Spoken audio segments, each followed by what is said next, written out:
eu me chamo Nayana, sou jornalista pela UFBA e eu também trabalho nas redes sociais como influencer, né? Falo sobre autoestima, sobre padrões de beleza, sobre gordofobia e sobre todos os temas que envolvem o corpo e a nossa relação com ele. Tudo começou por causa da minha revista, que se chama Plus, que foi a primeira revista para mulheres gordas do Brasil. Foi meu projeto de conclusão de curso pela UFBA, lá, né, pela Universidade Federal da Bahia. E surgiu justamente porque eu não me sentia representada pelas revistas tradicionais, né, como a Capricho, a Atrevida, e naquela época elas não tinham nenhum tipo de representatividade mesmo. Eram revistas que falavam sobre como você vestir, o que você deveria fazer, ditavam padrões, e eu gostava mesmo assim. Eu tinha pilhas de Capricho, eu tinha pilhas de Atrevida, de toda a Tim, e eu não sabia o porquê, porque eu olhava a revista, só tinham pessoas magras, só tinham pessoas de um determinado padrão que não era o que eu concordava. E aí, nessa reflexão, né, eu percebi que eu não me sentia representada, mas percebi que a revista, de alguma forma, tinha um plano de comunicação, alguma coisa que me fazia me identificar com ela. E aí, a partir disso, eu resolvi criar a revista Plus. E no início era uma coisa meio rebelde, assim, tipo, desse capricho, nossa, eu vou realmente revolucionar contra capricho, contra os padrões de beleza. Mas aí a primeira coisa que a minha orientadora falou foi: por que você vai fazer uma coisa contra se você pode fazer uma coisa melhor? E aí foi que surgiu a revista Plus, que no início era uma coisa totalmente separada de mim. Mas aí a minha primeira pauta justamente foi o movimento Vai Ter Gorda. E eu entrevistei as pessoas, falei com elas na praia e tudo mais, no primeiro ato. E aí todo mundo ficou de biquíni, né? Existiu um momento que com os cartazes e tudo mais. E aí eu fiquei fotografando e tal, tipo assim, repórter, né? Tipo assim, não faço parte da questão, né? Mas aí as meninas falaram: por que você não vai tirar, você não vai ficar de biquíni? Como assim? E aí, nesse momento, percebi que eu tô fazendo tudo isso porque é uma questão minha, sempre foi. Então, não fazia sentido eu estar fora do problema, se o problema é meu. Então, eu fui, participei do ato. E aí, a partir da revista, né, do lançamento dela e das minhas reflexões nas minhas redes sociais, o meu perfil nas redes sociais, principalmente no Instagram, cresceu muito. Então, nossa, foi mais ou menos 2016, quando eu lancei a revista, que começou a crescer. Então, as pessoas começaram a me acompanhar. E tudo isso porque, no fundo, no final das contas, a Plus nunca foi uma revista. Sempre foi o que eu acredito, né? Então, o que eu defendo é que a Plus não é uma revista apenas. Ela é o que eu quiser que ela seja. Então, pode ser uma palestra, pode ser uma postagem no Instagram, pode ser uma postagem no Facebook, um vídeo, um stories, qualquer coisa que eu compartilhe o meu conhecimento, os meus estudos neste tema, né, da gordofobia, padrões de beleza, que eu estou sempre atualizando, sempre em contato com os especialistas. Então, qualquer coisa que eu faça envolvendo isso é a Plus, de qualquer forma. Então, aí eu parei um pouco com a revista. Ela ainda funciona, o site dela ainda existe, mas sempre fui eu. Então, eu continuo nas redes sociais, falando diariamente sobre as minhas vivências. As pessoas gostam de ouvir coisas que eu passo, gostam de ver coisas da minha vida também, mas também gostam de ver as situações que eu passo e de entender os meus argumentos, porque não adianta você... É isso que eu digo assim, no momento que eu entendi que eu estava fazendo militância, eu percebi que eu precisava de argumentos. Não adianta você fazer militância vazia, você precisa dos argumentos para te embasar e para as pessoas entenderem o que você está falando. Não adianta você falar: quem disse que eu sou doente? E não fala mais nada. Tipo, você tem que justificar: olha, segundo isso aqui e tal, você já parou para pensar nisso? Então, acho que o mais legal do meu perfil, hoje em dia, é que as pessoas, inclusive magras, muitas pessoas magras, me seguem e percebem e conseguem se colocar no meu lugar. Então, assim, sempre que eu posso, eu tô lá postando alguma coisa. Por exemplo, se eu pego um avião, eu tô lá mostrando: olha, eu não cabe na cadeira, o cinto, eu tenho que pedir um extensor. Imagina só se você tivesse que fazer isso todo dia. Cansa para caralho, cansa pra caralho. Você existir é um ato político. eu estar aqui sentada é um ato político, porque imagine quantas mulheres gordas não gostam de ficar sentada, não usam nem um cropped, com medo de mostrar uma gordurinha ou de uma estria. Então, assim, é muito louco quando eu percebi que os meus atos, o meu processo de entendimento e libertação inspirava outras pessoas. E ainda inspira. É muito louco. Eu coloco uma postagem de biquíni, sei lá, tipo, dormindo, às vezes assim, doente. A pessoa falando, nossa, eu também nunca tinha usado um cropped. Eu fui na praia hoje por sua causa. Eu falei, não, você foi por sua causa. Você me viu, representatividade importa, mas você não foi por minha causa, você foi por sua causa. E é muito louco, assim, quanto isso afeta as pessoas, assim, porque às vezes a gente vive nossa vida normal, né? Eu sou jornalista, trabalho no Correio. E meu dia a dia, minha rotina é muito louca. Mas aí, vira e mexe, acontece uma coisa que me deixa...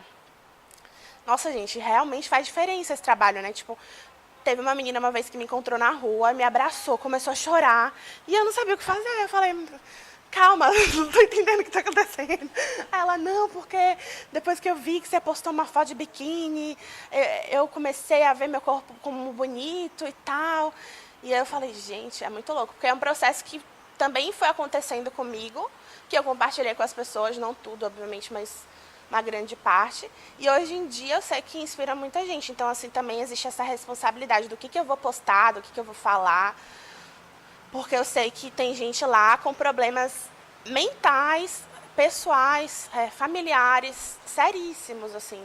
Tem gente que me manda mensagem dizendo que não tem vontade de viver, tem gente que me manda mensagem dizendo que quer se matar. Então, assim, é um trabalho muito responsa. Então, eu tento sempre mentalizar que também não sou eu que vou resolver tudo, sabe? Porque eu não sou uma psicóloga, não sou, sei lá, não sou eu responsável pela vida da outra pessoa. Eu posso ajudar ela, mas até certo ponto, né? Eu acho que faz parte de um processo de entendimento, de autoaceitação, de você perceber que a opinião e o que os outros pensam não deve ser uma questão para você. Então, assim, eu acho que o meu processo de entendimento, né, de aceitação, que a gente diz, me ajudou nisso. No momento em que a opinião de uma pessoa que não tem nada a ver comigo não importa para mim, então realmente um comentário, qualquer um que seja, também não vai importar.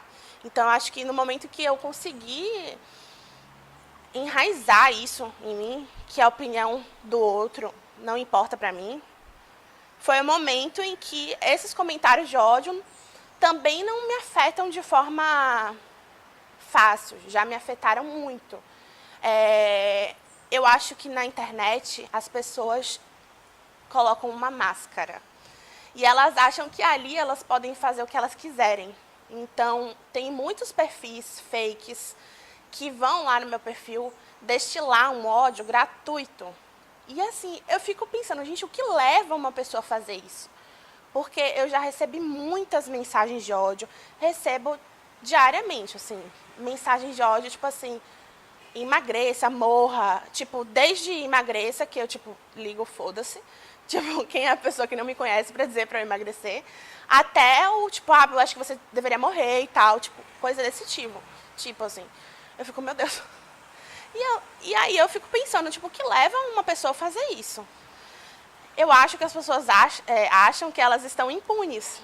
Infelizmente, elas estão em algum momento.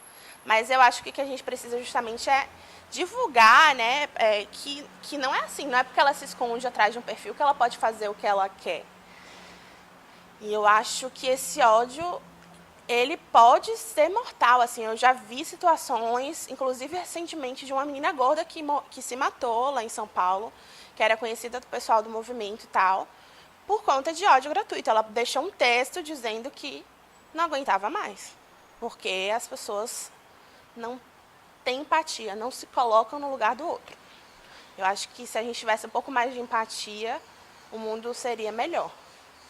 Mas eu acho que existem dois tipos de ódio, que é justamente esse ódio gratuito, que não tem cara, que a pessoa coloca qualquer coisa no nome, né? Tipo, um não salvo, um Joaquim voltou, Joaquim sei lá o quê, que já fizeram ataques contra mim, por exemplo. E existe aquele ódio mesmo da pessoa que ela mostra a cara mesmo e tal.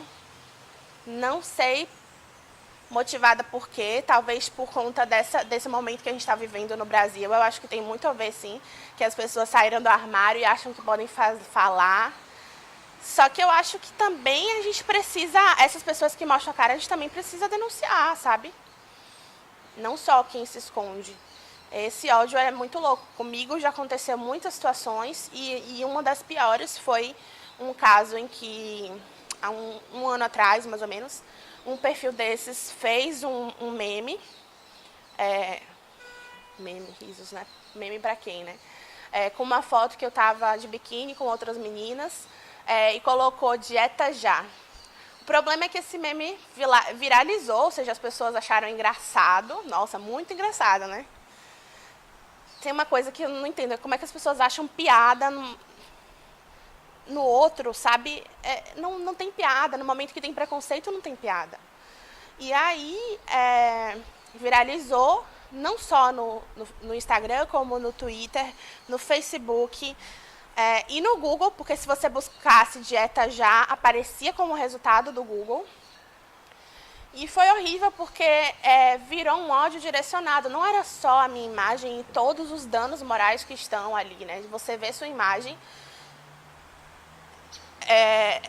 vinculada a uma coisa que ela não tinha sido antes. Não foi o objetivo da gente. A gente fez a foto com o objetivo de se empoderar e tal. Então, além de usarem minha imagem para uma coisa que não era o fim, de não pedir autorização, obviamente, eles ainda ligaram uma coisa negativa, que como se dieta fosse, como se eu quisesse fazer dieta, como se dieta fosse uma coisa ruim, qualquer coisa assim, enfim.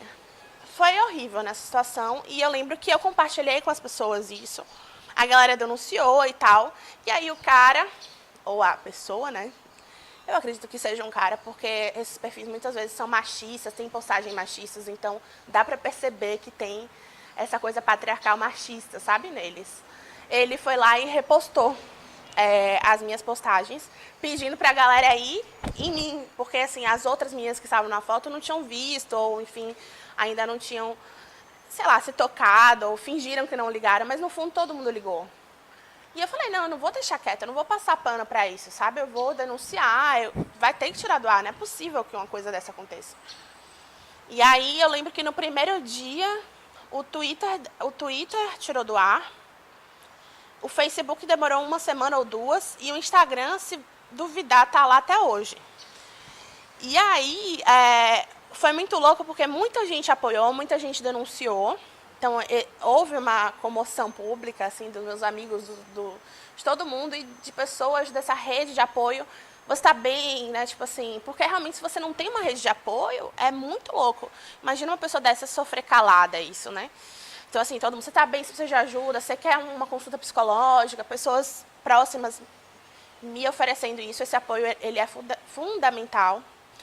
Mas, o cara, ele colocou o ódio pra mim e ainda printou meu perfil. Então, as pessoas foram falar, morra, sei lá o que, você é louca, tem que morrer mesmo, gordo, porco, sei lá o que. Começou.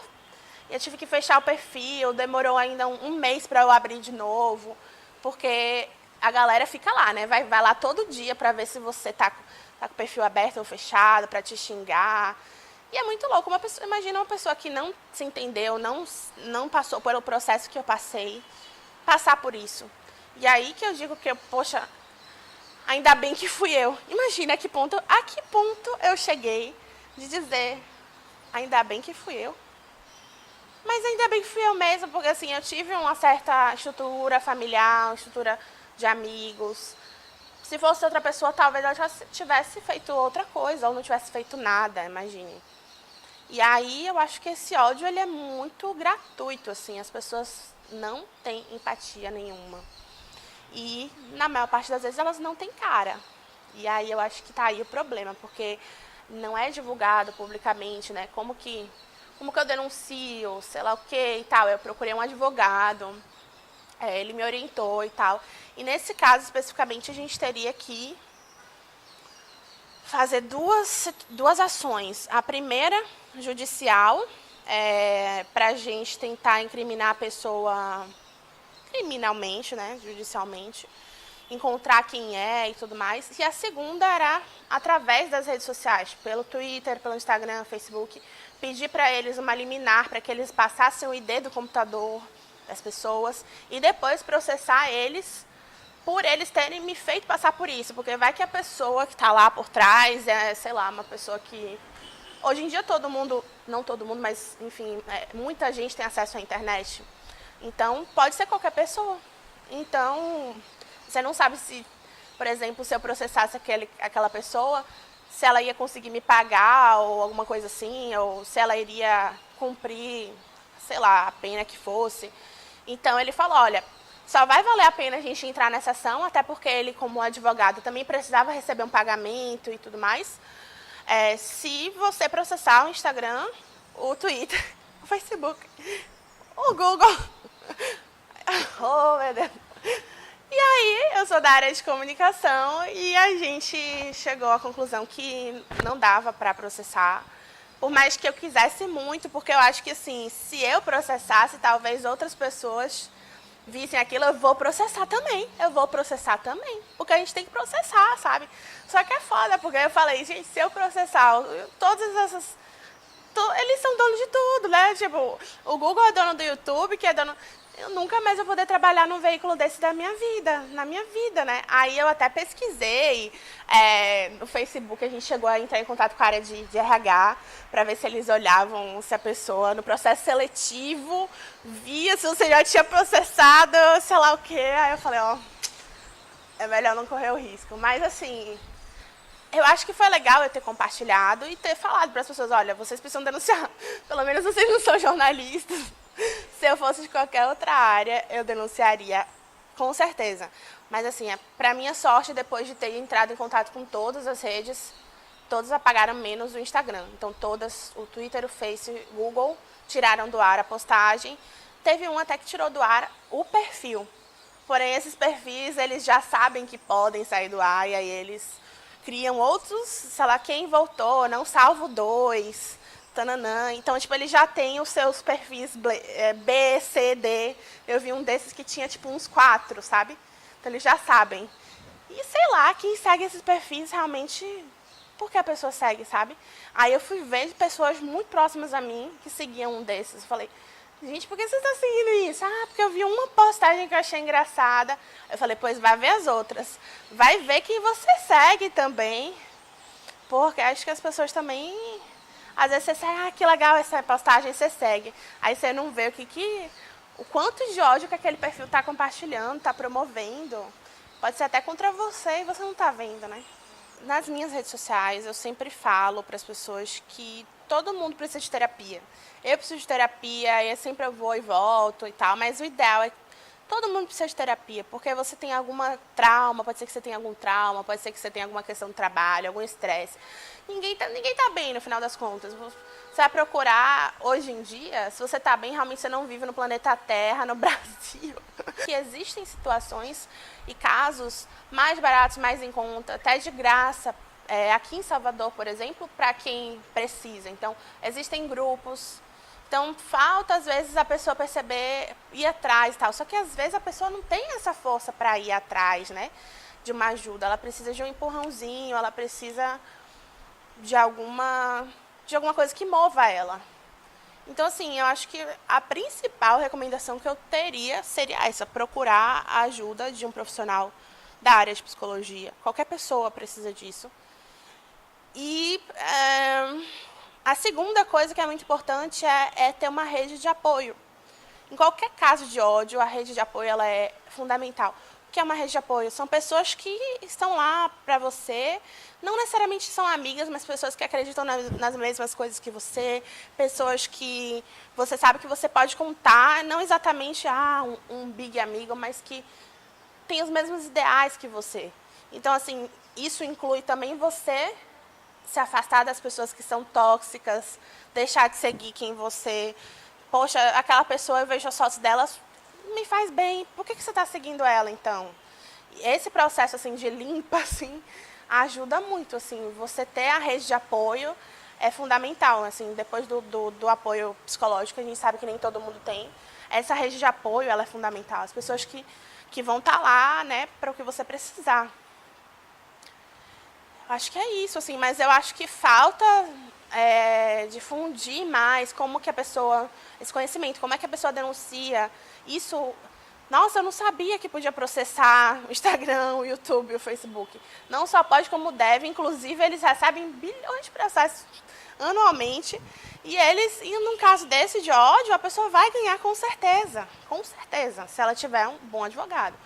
E as pessoas acham também, o advogado vai ser caro. Mas tem advogado, por exemplo, que faz assim, eu vou pegar seu caso. Aí a gente faz o pagamento com a porcentagem. Então, assim, não necessariamente você vai gastar com o advogado. Assim, tem uma rede de apoio, denunciar. Porque eu acho que uma coisa é a questão da empatia, que eu estava falando. As pessoas, se elas se colocassem no lugar dos outros, tudo seria diferente. Porque a gente acha que a gente está fora do problema. O racismo, o problema do racismo não é do preto, é do branco.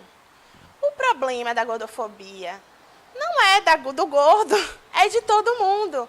O problema de qualquer preconceito, ele é um problema social. Então, assim, se você passar a ver aquilo como o seu problema também, tudo seria diferente. Então, por exemplo, quando você vê uma situação dessa, a primeira coisa que você tem que fazer é denunciar. Tipo, você não pode fingir que você não viu. Então, assim, eu acho que se todo mundo denunciasse, se todo mundo não aceitasse, não passasse pano para as coisas, fingisse que não viu, não é comigo não vou ver, não vou falar dizer nada não. Se todo mundo denunciasse, não ia ter mais isso, sabe? Tipo assim, o problema é que às vezes, isso aqui não, a menina gorda não é comigo não, aí passa. Então assim, quando você se coloca no lugar do outro, você compreende a dor que o outro passa, e você entende que por aquilo ser um problema social, ele é um problema seu sim, aquilo vai começar a te incomodar a cabeça. É igual eu com racismo, eu tenho certeza absoluta que eu não sofro racismo, mas eu todos os dias penso, como que eu vou solucionar o racismo? Porque é um problema meu. É um problema meu que os meus ancestrais, historicamente, excluíram os negros na história. E eu, enquanto branca, preciso fazer alguma coisa, eu não posso ficar parada. É um problema meu, entendeu? Então, qualquer preconceito eu enxergo dessa forma. Eu acho que se a pessoa não sofre preconceito, também é problema dela, porque o preconceito é uma coisa social, é um problema social. Então, assim, se todo mundo enxergasse dessa forma, acho que as coisas mudariam um pouco, sabe? Tipo, esse ódio, cyberbullying, principalmente. Eu acho que a impunidade também faz com que as pessoas acham que não vai funcionar. Mas porque vai dar trabalho denunciar. Mas é caro, não tenho dinheiro para denunciar. Mas assim, se elas soubessem que existem formas de denunciar que não custam, que existem formas de você processar fazendo a troca com o advogado, se todo mundo soubesse disso e entendesse que é crime, sabe? É crime. Não pode fazer isso assim. A gente, às vezes, não quer entrar naquilo porque mexe com feridas também. É desgastante. Mas se você não denunciar, quem vai denunciar?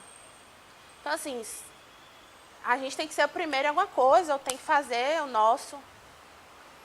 E acho que uma boa dica, talvez seja, se o seu amigo sofreu uma coisa dessa, você tem que incentivar ele a denunciar. Porque talvez ele não tenha essa força sozinho, mas se ele tiver a rede de apoio, se ele tiver as pessoas próximas incentivando, ele vai se sentir melhor. Porque às vezes quando a gente sofre a coisa sozinha, nossa mente fica, não, eu só quero me livrar disso, eu só quero fingir que não aconteceu isso. Mas se tem a galera, não, aconteceu sim, bora lá, bora junto. Tem amiga minha que falou, no dia me ligou e falou, você quer denunciar, eu te busco aí agora. Você vai falar o quê? Óbvio que eu quero. Né? Então, assim, esse apoio ele é fundamental.